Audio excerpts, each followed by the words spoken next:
But it's good to speak slowly for the translators, which I'm terrible at. But may I give some questions to you? There's somebody here who is 100% sure that you are close to commercialization, that not just your Wikia, but Wikipedia, that you will start selling advertising, something will go commercial. How can you convince even the most cynical people here that really this will never be commercialized? And I have one more question, a smaller one. Yeah. I noticed one of the top 5 or 6 languages is Polish, with less than 38 million citizens in the country. And I'm wondering what you think drives the rate at which people publish articles in their own language. Is there some kind of a national contest going on? Is it internet adoption? Is it a percentage of geekies? Okay, good question. So, Jimmy, before you start answering, я хотел бы попросить людей, которые задали вопросы официально, через специальную стойку, где было написано «Задай вопрос Джимми Уэлсу», подготовиться к тому, чтобы сделать это публично. Итак, первый выигравший вопрос задаст Кристина Бедина, а второй Лилия Заитова, а третий Николай либо Еремко, либо Еремко. И поэтому эти люди должны приготовиться и подойти поближе к сцене. Вот у нас здесь микрофон, и мы дадим возможность задать вопрос. Sorry, Jimmy, I've just warned the people that are answering, questioning next, okay? So that's now your turn to answer. Thank you. Very good, super. So the first, no, it's completely fine. First question was, just remind. First question, are you going to commercialize? Oh, commercialization. No, we're not commercializing Wikipedia. That's simple. Convince you. I actually had a really interesting and very funny question today from a reporter from, I don't know, some strange humor site or something, who basically said, he sort of was suggesting that I was an alien, and that isn't it true that once I collect all human knowledge, I'll go back home afterwards. And I said, not yet, 10 more years. No. So we're organized as a charity. We're organized as a non-profit organization. So in a way, it's sort of like asking if the Red Cross will go commercial. So from a legal perspective, we're in a non-profit organization. There are 10 board members. I'm one of the board members. No one owns Wikipedia. I'm not the owner of it. So basically, all 10 board members would have to vote and would have to decide to do something commercializing the site. And by law, those board members cannot benefit financially from Wikipedia. And they're elected from the community or appointed as experts from foundations or wherever we find expertise. And I can tell you, at the board level, we never even discuss the question. It's not an interesting question for us. What we discuss is, how do we get more users in India? How do we support the community in Brazil? Those are the things that we concern ourselves with. So we're just not going to do it. For me, it's, this is my life work, and so why would I mess it up? I have a good life, so I think I'll just keep doing this. So the second question was? The rates at which different nationalities publish. Right. So the interesting thing, so the Polish Wikipedia, as you noted, is quite large relative to the number of speakers. However, one of the things that I will say, if you look on the page statistics, the comprehensive one, there's a measure called depth. And depth tells you, it's a vague measure, I'm not sure it's perfect the way they measure, but it's trying to get at the idea of, for each article, how much has that article been edited, or how much was it just thrown up. And amongst all of the large Wikipedias, the Polish Wikipedia has a very, very low score for depth. So part of it is, for whatever reasons, internal culturally, pride, the Polish Wikipedians made it their goal to write as many articles as possible. They really got sort of infected with this idea that the more articles you have, the better. Which is fine, there's nothing wrong with saying, how do we expand Wikipedia? But they ran bots to create very short stub articles. They did all kinds of things to inflate their article count.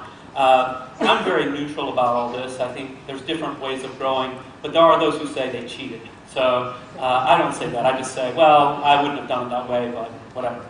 So, but to answer your question, there is a very legitimate question of why are Wikipedias in different languages, different sizes? How do you explain that? And so the main factors are exactly the ones you would expect. So size of population matters, but what's probably more important is how many people of a population have broadband internet access. So when we look at Hindi, 280 million speakers, not that many have broadband internet access. Literacy rates are important. Technical questions of keyboard entry methods are important. In most places around the world, competition doesn't seem to be important.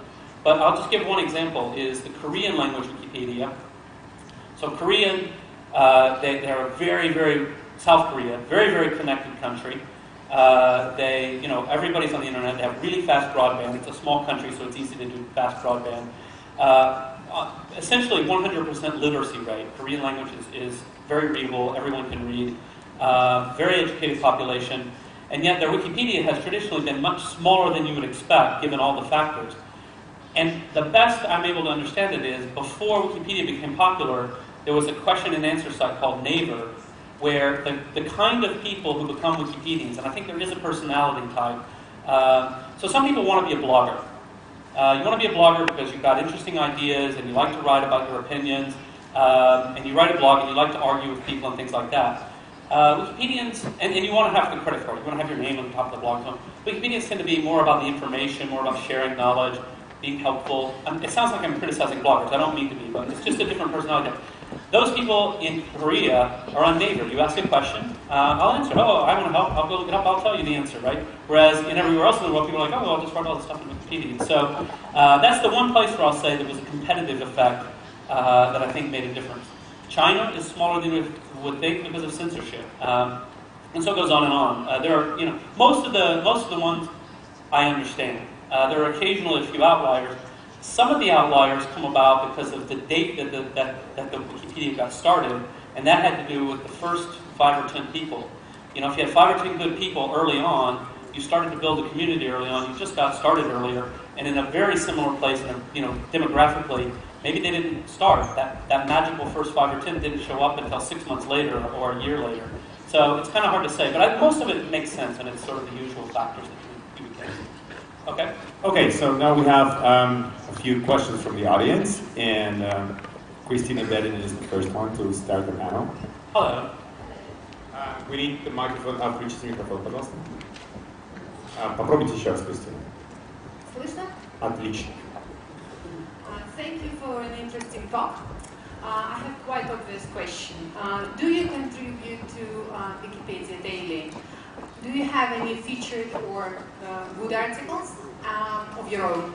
And what are the most interesting topics for you for your own contribution? Yeah. So I edit Wikipedia daily. Well, not every single day, because sometimes I'm working and traveling, but pretty much every day I contribute to Wikipedia. So some of my work in Wikipedia has to do with big picture policy questions in English Wikipedia and dealing with that. But I also have my own personal editing that I do just for fun. So she asked if I have a featured article or good article. So these are considered the best articles of Wikipedia. If you work really hard, you can make a featured article. I have to say no, sadly, I'm not smart enough for that. Or persistent enough maybe. So I do most of my editing.